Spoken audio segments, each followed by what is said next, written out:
दसैँको दिन सबैहरू पिङ खेल्नुहुन्छ होला। आज म बाबा भएर पिङ खेलेँ। आहा कति मजा आयो यार। मेरो प्यारो बाबाहरूलाई हजुरलाई नि हजुरहरूलाई ह्याप्पी दसैँ सबैजनालाई। हजुरहरूले काहीँ उडाउनु भयो कि नै गाइजहरू? कस्तो रमाइलो लागिरहा। हामी घुम्न गएको थियौँ दसैँमा होइन। अनि म पिङ खेलेँ। मेरो गाउँ फेरि असले भयो।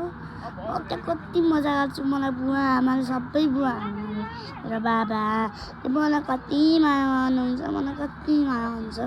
मेरो बाबा मेरो माया हो। मेरो बाबा मेरो मुटु हो। आई लभ यु बाबा। गाइजहरू हजुरहरू दसैँमा पिङ खेलेको भए like and share and subscribe गरिदिनु होला। गाइजहरूलाई राम्रो लाग्यो होला। राम्रो लाग्यो अनि हेर्नुहोस् ल धेरैहरूले हेरेर बनाउँछ होला। धेरैजनाले दसैँमा पिङ खेलेको भिडियो नि बनाहान्। त्यो मैले हेरेँ कति राम्रो हो गाइजहरू। अब मेरो बाबा खेल्नुहुन्छ नि गाइज कसरी मजा अरे के अरे हेर्नुहोस् गाइज। अब आफै हेर्नुहुन्छ कसरी खेल्नुहुन्छ। कोहीहरू त यसरी खेल्नु होला न गाइज। अब कसरी खेल्नु कति मजा मलाई हेर्न।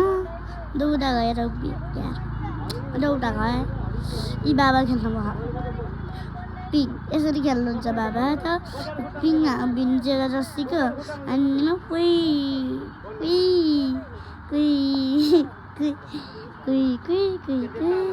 यी बाबाले हामीलाई हेर्नु भयो गाइजहरू।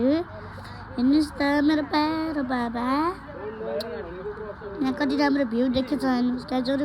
पहाडहरू कति राम्रो आकाश देख्यो यार गाइजहरू।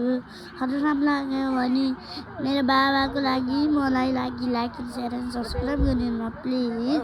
हजुर सन्चै हुनुहुन्छ होला। बाबा।